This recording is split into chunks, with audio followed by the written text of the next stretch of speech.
반갑습니다. 두산 에너빌리티 가족분들 투자 파트너 강 대표 인사드리고요. 현재 시간은 수요일 11시 54분경을 지나고 있습니다. 네, 명절 연휴의 마지막 날이죠. 다들 마무리 잘 하시길 바라면서 그 중에 제 영상 보시면서 하시면은 가장 좋지 않을까라고 말씀을 드리면서 오늘 새로운 소식이 전달이 되었습니다. 그렇기 때문에 그 전달 드리기 전에 구독과 좋아요 한 번씩만 부탁을 드리면서 바로 시작을 해보도록 하죠. 자, 좋은 소식이 발표가 되었어요. 스웨덴 원전 건설에 대해서 한국이 굉장히 칭찬을 받았다라고 얘기를 해볼 수 있겠죠. 자, 건설에 대해서 적시에 해내는 기술 선진국 한국의 지원이 필요하다라고 굉장히 좋은 평을 받고 있습니다.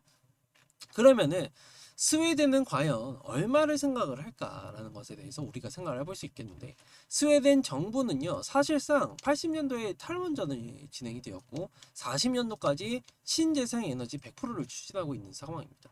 하지만 스웨덴 정부에서도 탈원전을 하고 나서 40년도까지 에너지 100% 추진이 안 되기 때문에 당연하게도 원전 건설을 재개하기로 했다라고 얘기를 하고 있죠.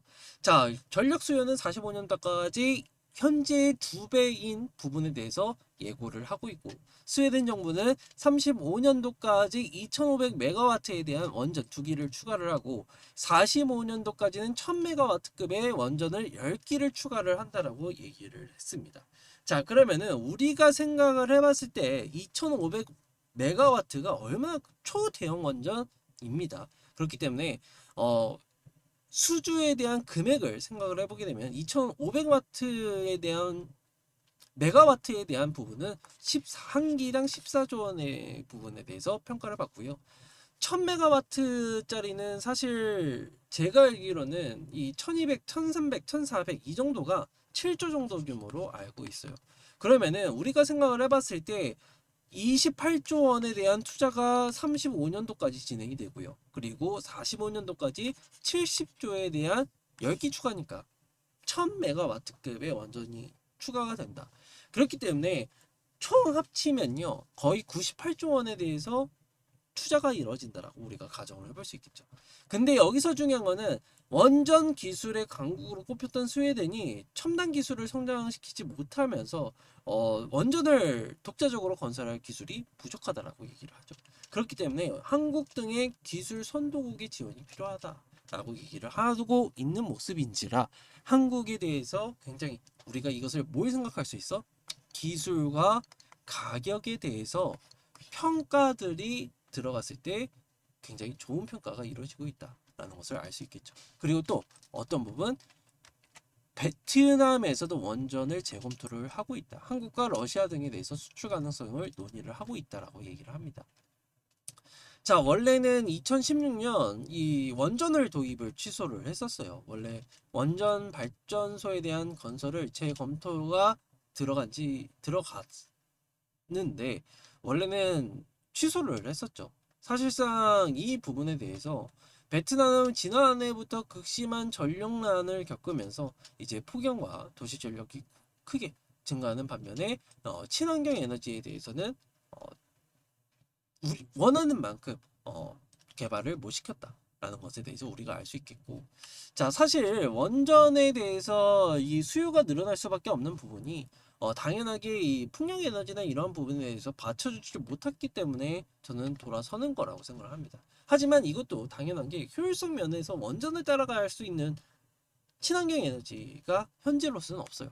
그렇기 때문에 고객사가 늘어나고 있다는 것은 당연하게 두산 에너빌리티에 대해서 긍정적인 뉴스가 발표가 되었다라는 것을 알 수 있겠죠. 그러면은 우리가 생각을 해봤을 때 지금 원전에 대해서 차후 입찰 원전들이 점차적으로 늘어나고 있다라고 우리가 생각을 해볼 수 있겠고, 슬로바키아는 이번 달 말에 방한을 하죠.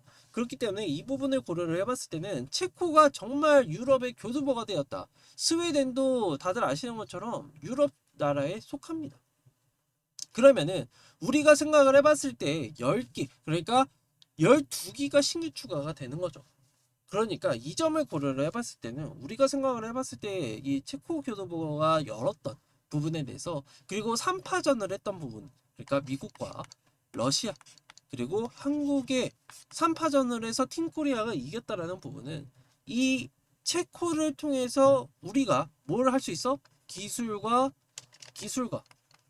가격적인 면에서 다른 나라들보다 우월하다라는 것을 우리가 입증을 했죠. 그렇기 때문에 다른 나라들도 이 부분에 대해서는 당연하게 우리도 기술력이 좋고 저렴한 곳에서 하면은 좋지 않냐라는 것에 이 부분이 초점이 될 수밖에 없어요. 그렇기 때문에 앞으로 원전들에 대해서는 굉장히 긍정적이게 볼 수 있다라는 것을 우리가 알 수 있기 때문에 우리 주주분들은 어떻게 해야 돼?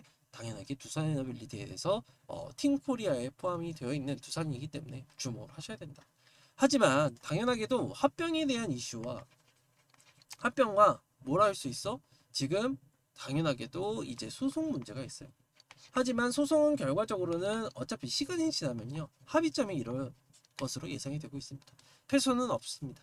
그러니까 이 점을 꼭 참고를 해주시고 합병에 대한 이슈는 사실상 뭐 이것 또한 지나가리라 라고 생각을 하고 있기 때문에 이 부분만 잘 해소가 된다라고 했을 때는 원전은 안 갈 이유가 없다라고 먼저 말씀을 드릴 수 있기 때문에 이 점 꼭 참고를 해주시고 그리고 제가 항상 저항선을 그어드리고 있죠. 지금 지지선으로는 18,000원이고요. 2만원, 22,000원, 24,000원 시간만 있으면 3만원, 5만원 이렇게 충분하게 가줄 것으로 예상이 되고 있기 때문에 우리 주주분들은 조금 기다리셔라 라고 말씀을 드리면서 오늘 영상 여기까지 마무리를 해보도록 하겠습니다. 네, 도움이 되셨다라고 한다면 구독과 좋아요 한 번씩만 부탁을 드리겠고요. 왼쪽편에 이러한 내용들은 뭐냐라고 하시는 분들 계셔서 간단하게만 말씀을 드리면 소통방을 운영을 하고 있고요. 여기에 따른 금전적인 요구는 하지 않고 있습니다. 네. 그래서 있는 거 없는 거 다 퍼드리고 있기 때문에 나도 이러한 정보들을 조금 알고 싶다라고 하시는 분들은 영상 하단의 더보기를 클릭하시면 링크가 두 개가 나옵니다. 링크 두 개 중에서 첫 번째 링크에는 입장이라고 보내주셔야 되고요. 그리고 두 번째로는 수통방 입장 링크니까 입장 요청을 해주시면 제가 문자 확인 후에 입장시켜드리고 있으니까 편안하게 들어오셔서 도움을 받아가시면 된다라고 말씀을 드리면서 영상 이것으로 마무리를 해보도록 하겠고 마지막으로 구독과 좋아요 한 번씩만 더 부탁을 드리면서 영상 마무리 해보도록 하겠습니다.